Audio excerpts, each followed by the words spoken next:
Bismillahirrahmanirrahim. Welcome back, viewers. I'm your host, Faiza Naqvi, with a prayer. May Allah keep you all safe, healthy, and blessed. And in the second part of our program in Subh Hidayat, we are about to discuss the role of communities, especially Muslim community, and in general, from human perspective as well.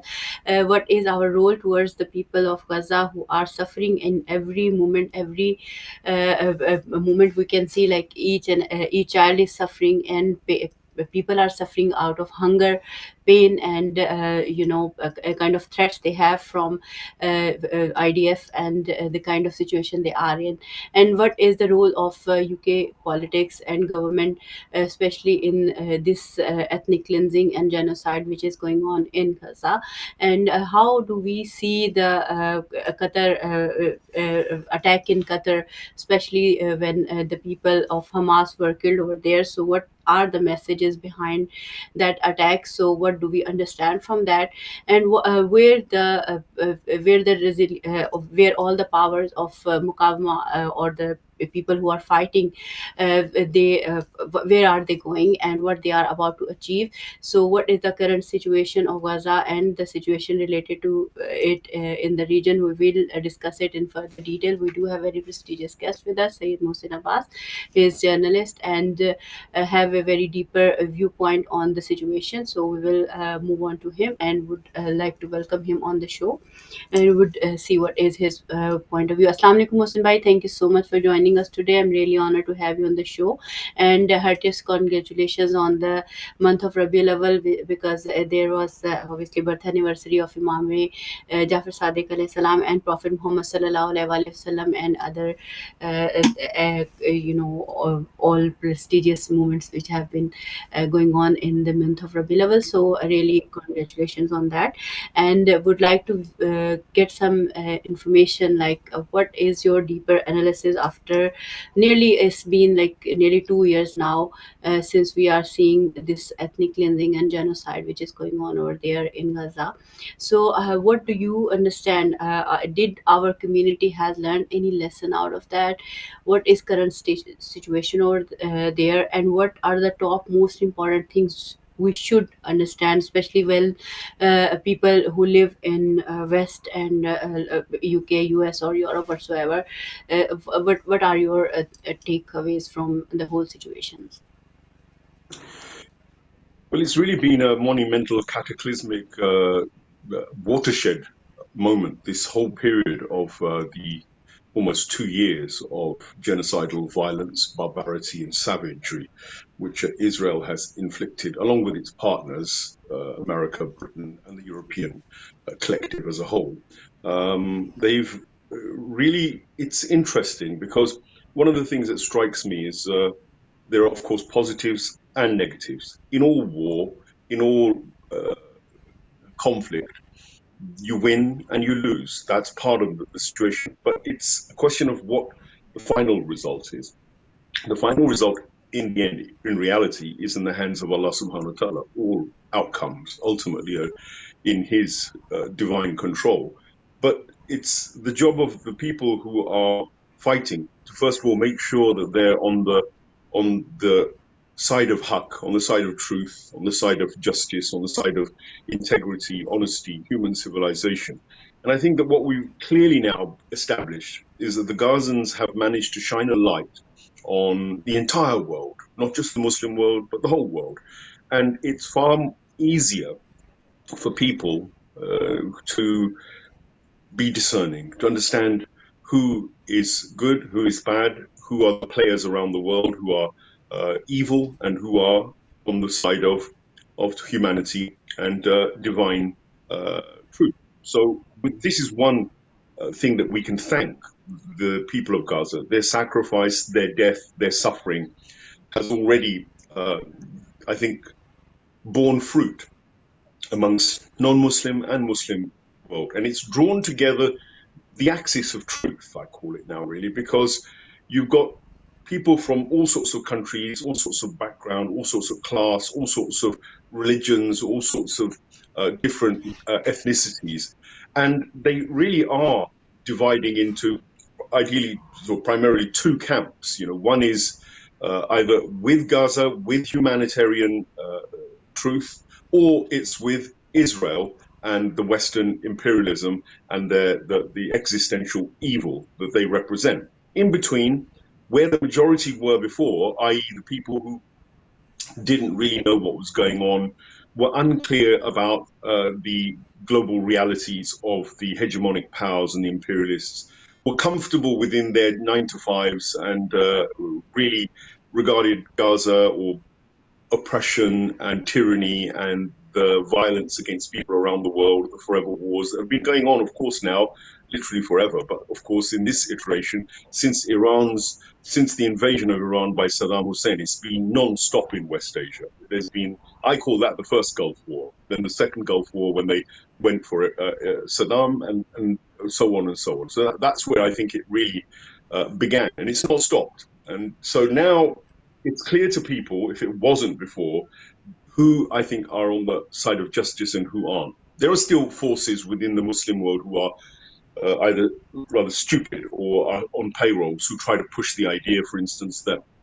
the Islamic Republic of Iran uh, is only supporting Gaza for self-interest, for example, and that perhaps even the Americans, etc., are still some sort of force for good in that region. So there are some deluded people of certain extremist sects within Islam who are still promoting that, and they indeed exist because they were the ones who facilitated and helped Syria fall into the hands essentially of the Americans and the Israelis. I mean, this is primarily because of the traitors that still exist. Those traitors are largely in the leadership, whether it's Erdogan or whether it's the Qatari king who's crying now because Doha was bombed. Only he virtually facilitated the whole process. So I'll get onto that perhaps later. But there's also all the Saudis and everybody else who are all uh, crying crocodile tears on the one hand, saying how bad it is for the Gazans, but on the other hand, facilitating Israel in every way, shape, and form. Saudis and the UAE and Jordan do it through trade routes, for instance. They allow full passing of Israeli goods from the sea to to occupied Palestine. Basically, that's their just one facilitation.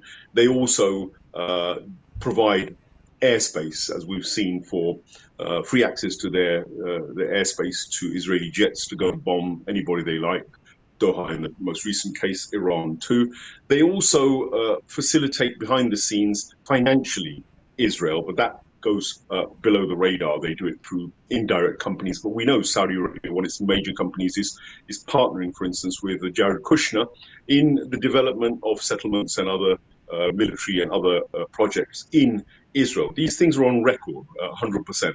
So this is the reality that those who are dormant amongst the world, who didn't think Gaza oppression would affect them, are now having to rethink. They're having to recalculate after this because whilst the people in Gaza are being subjected, as I've said before on this show and others, they're being subjected to an experiment by the global parasite elitists, an experiment which ushers the way forward towards their Agenda 2030 and towards their desire to create a kind of digital surveillance uh, rule world, a transhumanist world, a world in which they use technology and all the modern scientific developments that they're rapidly advancing in to control us in a new way, to restructure society, to develop a new world, which involves things like, of course, the 15-minute cities. It involves us not eating meat, getting rid of cows. It involves duping us into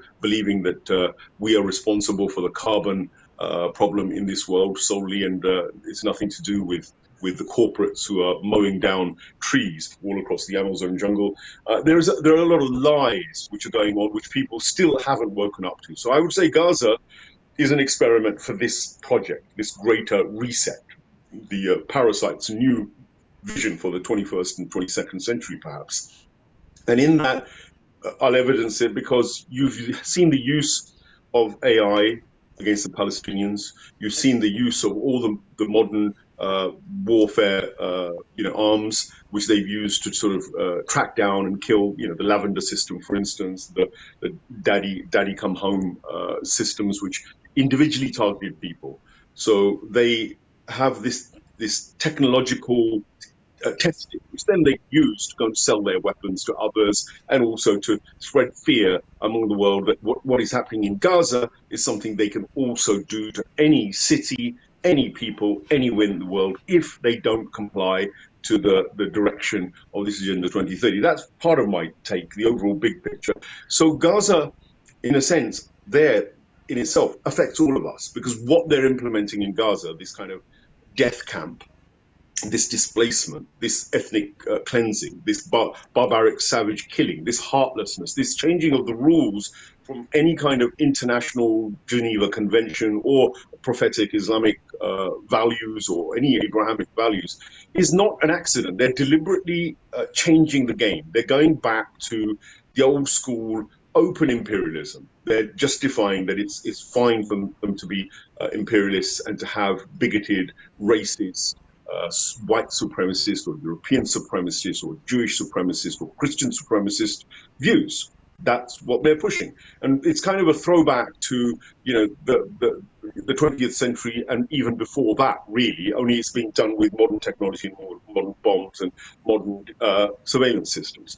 So I've tried to tie up there quite a few things, and in it, whether are they being successful? Well, yes and no, because on the one hand, as I said, in a war you have victories and losses.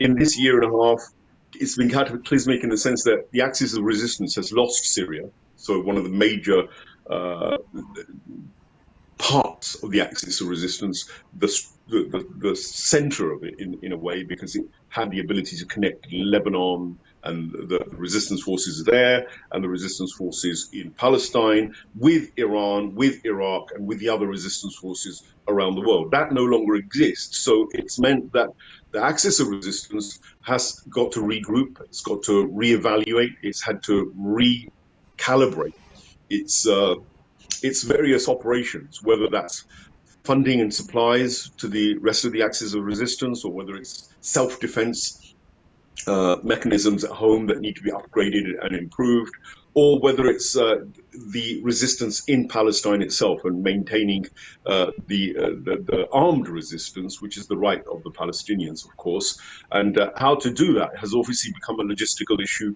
which has probably been discussed within the axis of resistance and is being addressed. And conversely, the axis of evil, the Americans and the Zaya Western imperialists, uh, are going to find ways to try and break even that. So, the methods of supply lines, funding, finance, arms supplies to the Axis is something that they're obviously trying to map and destroy.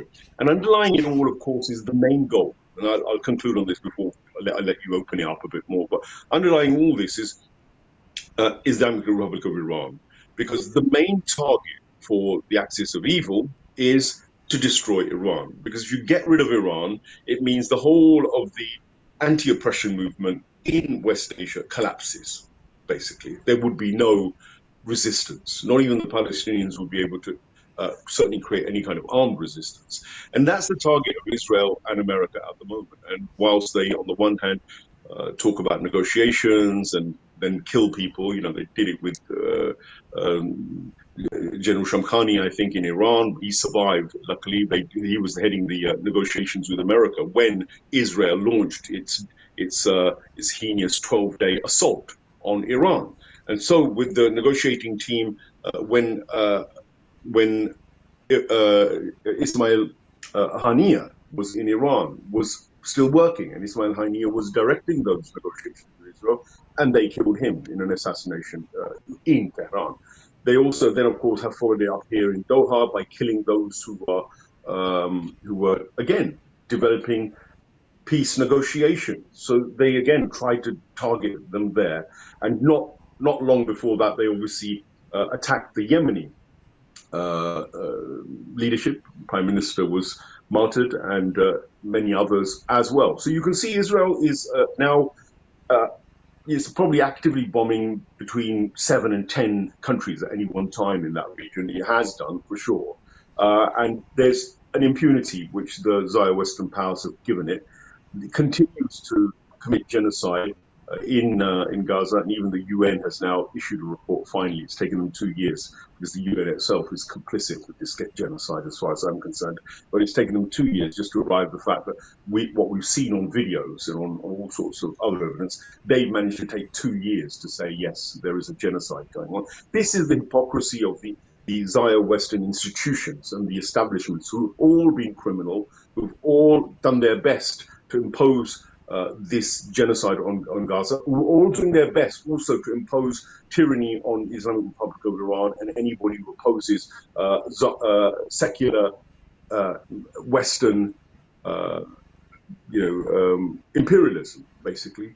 And that war, therefore, is not just contained in Gaza. Gaza is the main manifestation of it today, but actually the war rages all across West Asia. Indeed, it's come home to roost here in Britain, and you mentioned in your introduction that, so I'll make that connection.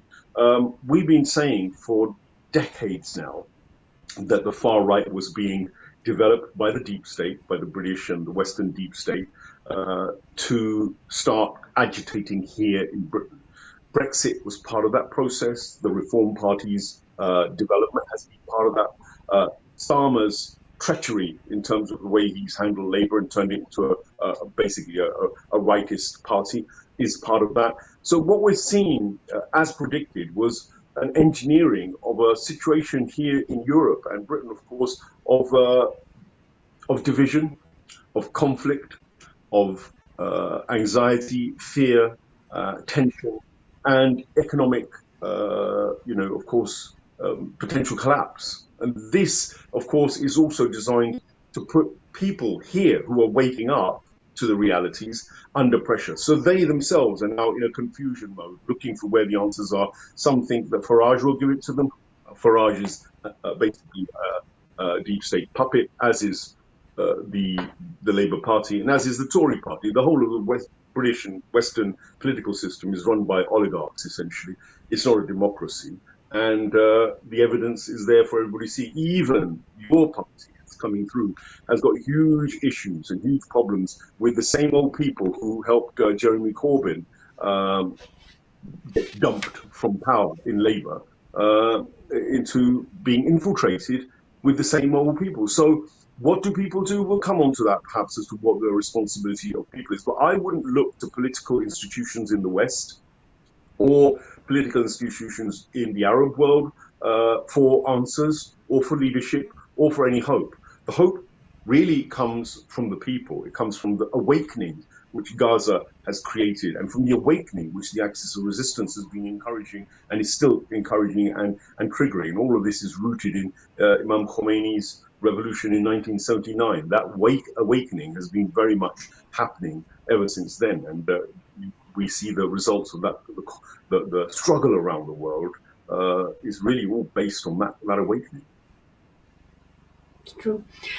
So, Mosme, as you have mentioned, very important points regarding obviously British political system as well as Arab political system. We can see from now, like as you have mentioned already, like it's been nearly 2 years. We can see everything, their hypocrisy and the way they are involved in this whole situation, and they have kind of paralyzed the people who are little bit.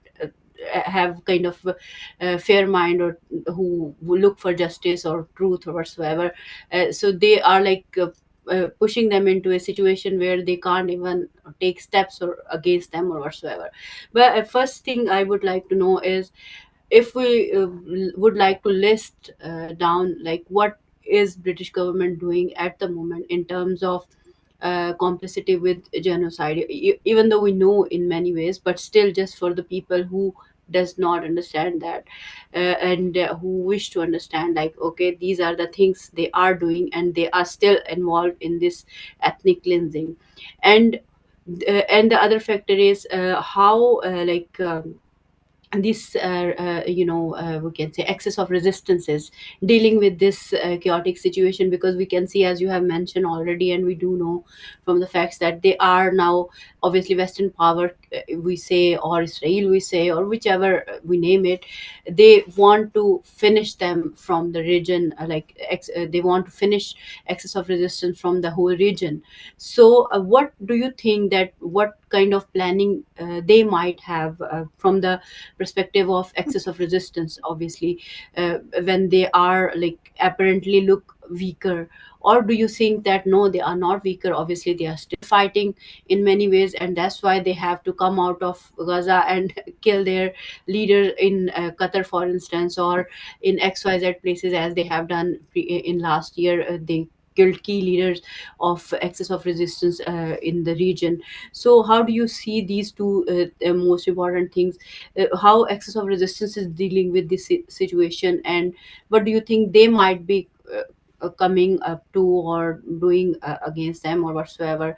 So is that be so easy for these western powers to like take over the whole region and finish everything and just do whatever they want, and like pursue their greater Israeli agenda, and attack any country, as you have mentioned already? Like there are 6 7 countries already which Israel has attacked or involved in many ways. So how do you see this situation in these two aspects deeply, if we look into them, and what steps as a common people we can take in order to like stop these things from happening, because it's really painful situation from past 2 years. So, first of all, I guess the good news, as far as the axis of two parts of the question. One is the West Asia situation, the axis of resistance, and what hope there is. And the other part of the question is, of course, our situation here in Britain and what we do in relation to our resistance. Because, as I've sort of made clear, the resistance is not just Muslim, it's not just West Asian, it's not just Iran, it's not just the Shia, for instance. It's not necessarily any of those things alone. I think the resistance now constitutes something much broader. So, for instance, one is resistance to military oppression and to imperialism in West Asia. That's something which the Axis of Resistance and the Islamic Republic of Iran are existentially committed to opposing. So let me start with that aspect, then I'll come on to the other. But let's look at the ground reality. Israelis are leaving Israel, their so-called Israel. I keep saying Israel. It's really occupied Palestine. It's an illegitimate entity. It shouldn't exist. It doesn't have the right to exist. It was illegally imposed on the Palestinians, and the United Nations is responsible for that as much as anybody else. And the reality is that most of the UN that was responsible for it, but member countries weren't. They are now, it's doubled that number of countries, and not all those countries have really acknowledged Israel either in a real sense. So, first of all, let me kind of self-correct there. The second thing is that those who are leaving, they're catching yachts from whatever port areas they've got in Israel, and they're going to Cyprus and they're going into Eastern Europe. This is kind of quite a hidden fact, but if you're going to ask the Cypriots what's happening, they'll tell you that the Israelis have flooded Cyprus, the Greek side of Cyprus, and they bought up properties and land. So this is again not talked about, but this is a sign for you that those who are living in Israel are uncomfortable and are not happy with living there. We know there's been around about anything between 700,000 to a million Israeli citizens who've been part of this exodus. We know that the Israeli authorities have had to, stop a lot of the people leaving Ben Gurion Airport. They make it harder for people to leave, partly because the Yemeni Ansarullah are bombing Ben Gurion and other airports regularly and successfully, but also because the Israelis actually want to prevent a mass exodus of the people. So, number one, there is a sign that people themselves, Israeli citizens, are looking for a way out, and that's because of the continued military and armed resistance of Palestinians, of Yemenis, and all the rest of the axis of resistance. So that's a success, and it's continuing. It's not stopped. The second aspect is that Netanyahu himself has is still in big trouble with his own people, even though they're basically quite a racist, bigoted fraternity, because 87 to 90% or more have on in polls shown that they agree with the genocide of Palestinians. They agree with the ethnic cleansing. So we can't say this is a Benjamin Netanyahu thing or or was a Yoav Galant thing, or a Ben Gavir thing, or a Smodrich thing, i.e., some sort of minority, extreme, violent government. No, this is Israeli society, and what's been happening has been happening with the approval of the Israeli citizenry. Now, those people are, many of them are tired, demoralized, exhausted, and scared. If you go and look at the places like Kiryat Shimon on the north coast, on the north side of Israel, they still aren't fully rehoused by the people who lived there, the settlers who had stolen that land. If you go and look in Ashkelon, for instance, in the south, that's also still not repopulated because it's still very much on the front line.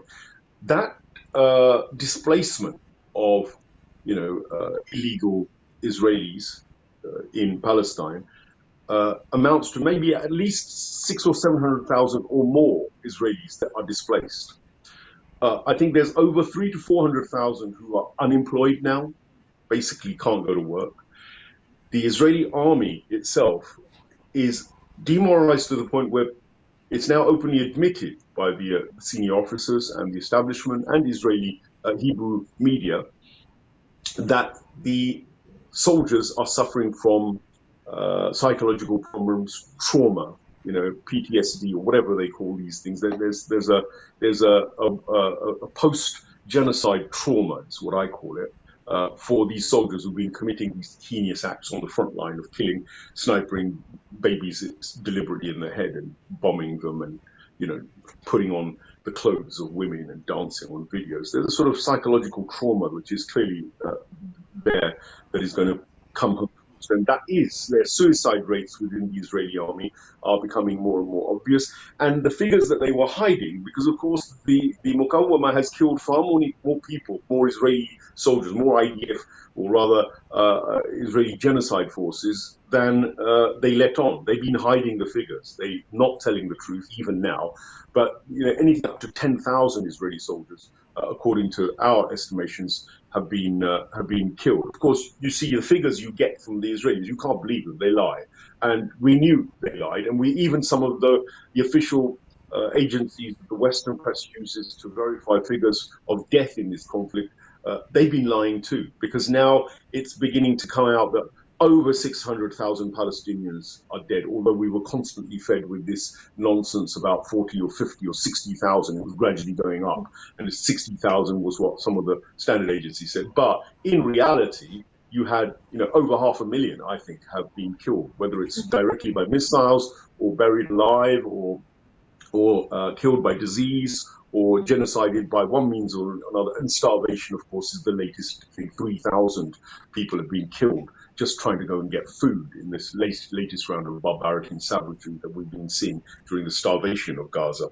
So the statistics you have to be careful with, but these are the real ones. As far as the Israelis go, the statistics I've given for them, there is that is a serious set of threats to the very existence of the illegal entity called Israel. The fact that so many people want to leave, the fact that there's no more security, the fact that Iran was able to strike missiles anywhere it liked and still can, the hypersonic missiles, everybody witnessed them. We can see that had Iran wanted, it could continue. And the only reason it didn't continue because Israel was going to achieve its objective, which was to get the Americans to come in and start a bigger war with the Axis of Resistance, with a direct involvement. And I think the Iranians probably wisely avoided provoking that at this stage. So the situation is not good for Israel. So whilst you may look at the ethnic cleansing and our attention is, of course, justifiably on the tyranny and the savagery and the violence that's been committed against Palestine, one shouldn't lose hope, because the damage on the other side is also very, very real. And it's now also the fact, and probably the biggest factor in the potential destruction of Israel, is not a military one. It's the fact that the whole world, other than the governments, the corrupt leaders, basically hate Israel. If you do any poll, check anybody anywhere in the world, especially the young people who are emerging, who are going to be the next generation, they absolutely hate Israel. and they hate the idea of Zionism. They're going to now understand what's going on about Zionism. Very prominent voices, Candace Owen, people like Tucker Carlson in America, all these people who were basically ignorant about these realities not so long ago are now openly talking about Israel, and not only how cruel and evil and barbaric and savage it is, but they're also talking about Israel's control and its hold on American politics, and that, for that matter, British politics.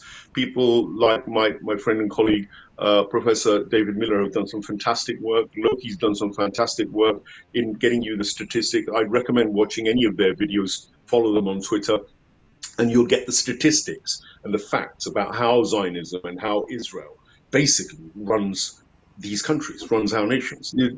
People like myself, of course, we've been in the game a long time. We've known a long time. But of course, getting the factual research and results, it requires detailed study. And now all that's happening is things that we knew anyway, very much so, those who were part of the anti-Zionist movement for decades, are now being dug up and put out in a much more methodical way.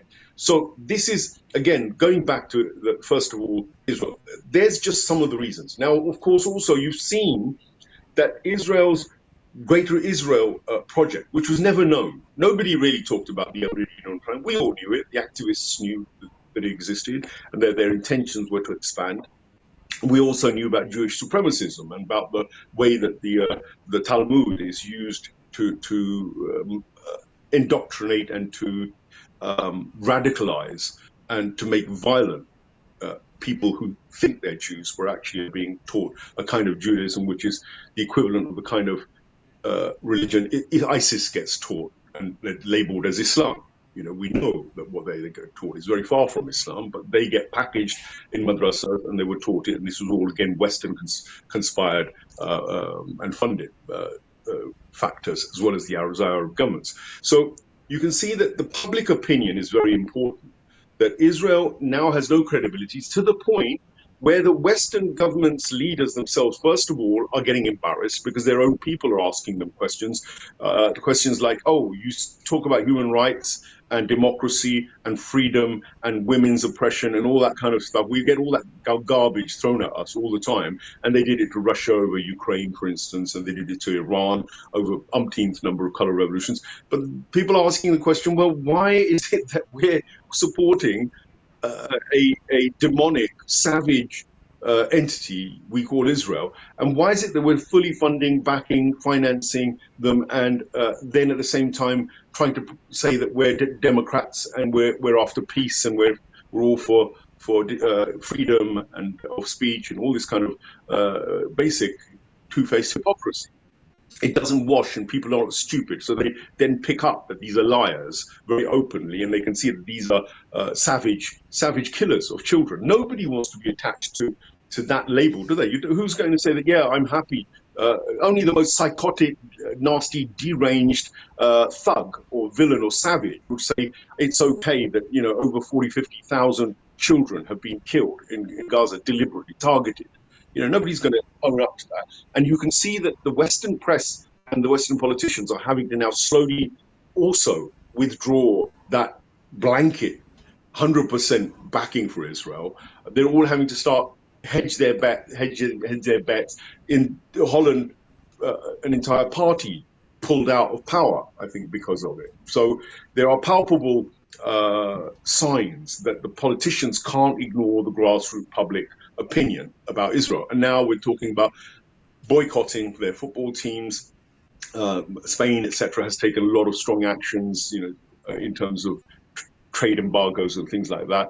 We've got this flotilla that's going to Gaza as well, which is also putting the heat and pressure. We have activists constantly coming out week on week, protesting.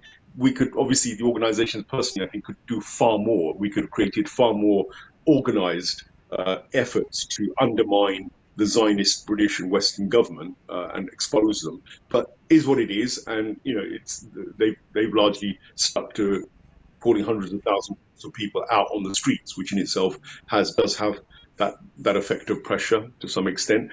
But this is the other side. Now, as far as the excess of resistance, that was the other part of the question. They've they've had damage done to them, but it's exaggerated. I think the amount of damage that is claimed is certainly not as much as they'd like to believe, the Americans or the Western think tanks. The reality is that Iran defeated Israel in the 12-day war. They utterly destroyed and humiliated Israel. They completely broke the myth of the Iron Dome, the arrow system, the David Sling system, etc., and even the THAAD missile systems, which America hurriedly sent over from the Ukraine front. So their invincibility is gone. So military invincibility of Israel is also not there. And that also affects the Israelis in the sense of their security. What they thought was a safe country for them. Now they know that even the Yemenis can penetrate their airspace and hit anywhere they like. So this security, safety, etc., and the kind of people who are staying there, well, they are now exposed as colonialist settlers who have a Jewish supremacist, racist apartheid ideology, and who think that the rest of the world are goyim and Gentiles who can be killed, Amalek, which can be killed. This is an actual formal part of the philosophy and the policy of the government of Israel. Because that's exactly what most of this government believes in and they're working towards, and they've implemented. Amalek was the Palestinians in this case, but Amalek could be Britishers, it could be Africans, it can be Arabs. We're all Amalek as far as that racist, uh, fake Judaic ideology suggests, basically. But it's what the majority of Israel believe in now. That's quite clear. So we've got to. Those are things the world is waking up to, and more people are going to speak out. I'm hoping, and this is the prayer that one has, that this awakening, which the blood of Gaza has initiated, culminates in the dismantling of Israel and the dismantling of Zionism, because that's what needs to happen. You couldn't ask the Jews, who were killed or in Auschwitz and wherever, or supposedly that whole incident that took the lives of many Jews. Undoubtedly, how many there were is a different story, but nonetheless, it happened. Would you have expected? Did people expect the Jews to coexist with Nazism still in place? Was Nazism going to be allowed to exist? Were Nazis going to be still allowed to run governments? Were they still going to be allowed to have a Germany that ran on Nazism and not headed by Nazis, and that the Jews would have had to coexist with them either in or next door to Germany? Was that something that they even thought about? So if they didn't think about that for them, why on earth would you think about Palestinians coexisting with those who genocided them? Why would you think about Palestinians living even next door in a second state, supposedly? A second state which is impossible because it's now all occupied by those same racist, fascist, uh, Jewish Zionist supremacists. So what the world is asking the Palestinians to do now, hypocritically, this is the other danger, that having realized the likes of the Guardian newspaper or Piers Morgan or the BBC or any of these politicians who are now beginning to speak about recognizing the state of Palestine, uh, this is a trick too.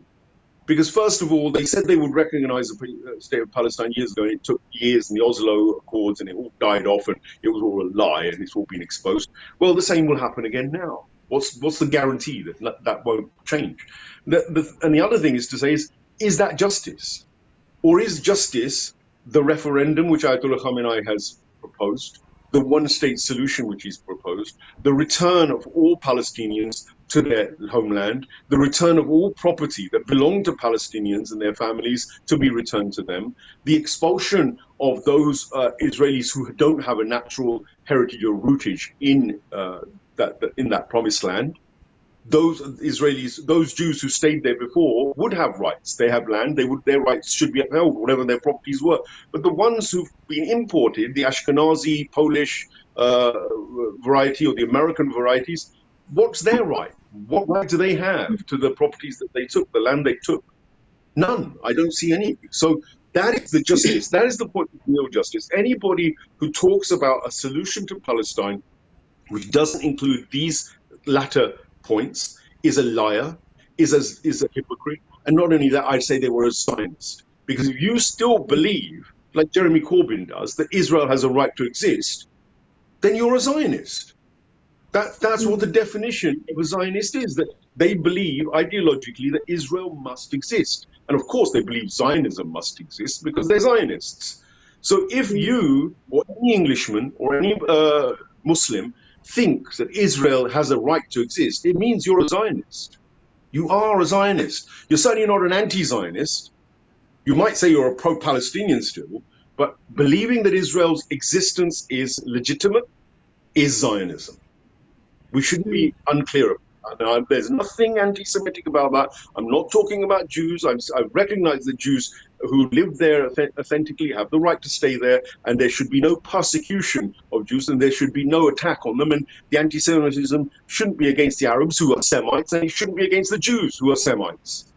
But those who come from the Khazarian line in Europe, Polish imports, you like Mr. McCloskey, Benjamin Netanyahu, what's his connection to Israel? Who is he?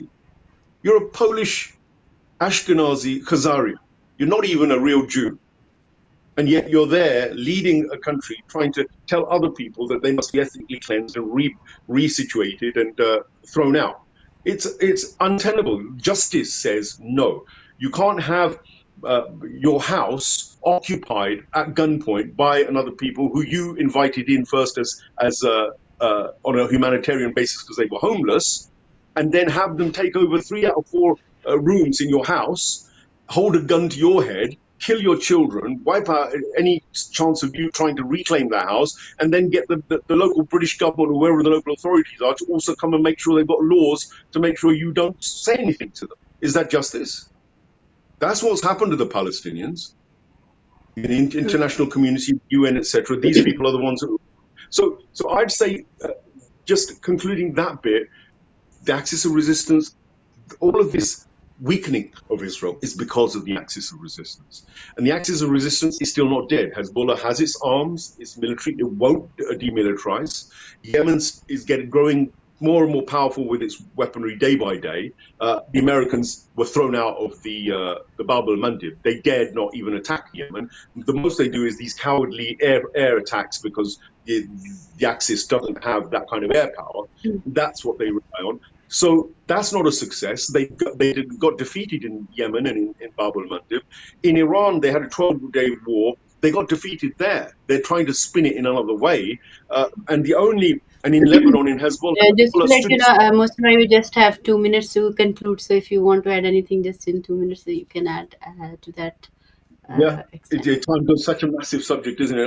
The bit I didn't. So I would conclude that all these theatres, whilst Western media would portray the Axis of Resistance as having lost, I would say that the war is very much on, and the Axis of Resistance has won in the main. The only defeat has been in Syria and perhaps some of the Lebanese people who are trying to now corner Hezbollah. So the Axis of Resistance is far from dead. It has a strategy. The war is going to continue. The Israelis will try to strike Iran. They'll continue to try and break the Axis. They may try and strike Hezbollah through an internal war, but the Axis is ready. And I think that they will be successful in the defense because they're now focusing on their home territories, and they're rather than expanding totally into Israel. I think the Palestinian resistance won't be wiped out. Even if they would occupy Gaza, the Palestinian resistance will continue. An insurgency movement will be probably even worse than the current situation for Israel. I think the Israelis themselves the exodus will continue. It'll never be safe for them again in that territory. And as far as Britain goes, my last that you did ask, Britain's involvement is the same as the Americans' involvement, only that the scale is slightly less. We still send out RAF planes to support the logistics of Israelis killing children. We provide them logistics. We send our flights from air bases in Cyprus still with military equipment, something like 16 to 18 air flights, massive aeroplanes with ending up to 160,000 different components for military parts were being sent there. We still haven't penalised Elbit systems here in Britain, so the arms that are being built for the F-35s, etc., we're still part of that. We haven't stopped the licenses most of the licenses of arms to Israel in Britain are still live and are still being enacted. We have a Labour government which is still supporting Zionism and is thoroughly infiltrated. Make no mistake, Britain is occupied. British government and establishment is occupied by Zionists and is controlled largely by the American Israeli axis and nexus. So we have a big fight here, and they are the same Zionists who are stoking this racism. There's a palpable link between Tel Aviv Tommy Robinson and the racist movement you saw this weekend galvanized into hundreds of thousands, 100,000 people marching in London. That has come to our doorstep. It will come to America. It will come everywhere because there is an organized, well-funded, financed movement behind this. We need to get our act together, organize, join the resistance movements, whether they're left wing, genuine left wingers, George Galloway, and all these sort of guys, the Workers' Party. We need to get active. We need to put our money where our mouth is because now that Zionist Israeli incursion is openly coming, and it's coming for Muslims in particular, but it's coming for Britain. So we need to think about what are our strategies for even surviving here, because these racists will demand deportation, as well for many people who live here. You can't live in your cozy cage anymore. Like I said, Gaza, what happens in Gaza will come here, and it will come all over the world if we don't stop it. True. Thank you so much, Mohsin bhai. Really grateful for your time and insightful analysis. Really grateful for that. And to the viewers, I would say, as Mohsin bhai started and said, there is a plan. They do plan, and there is one plan which Allah Subhanahu wa Taala has for sure. So, inshallah, Allah's plan is going to be successful, and we all need to work together in order to bring justice to this earth. And we need to work for peace and justice together. And we should stand for the people of Gaza. Look after yourself and don't forget the people of Gaza. Keep raising your voice for them. And I'll take a leave now. Inshallah, we'll see you next week. Allah Hafiz.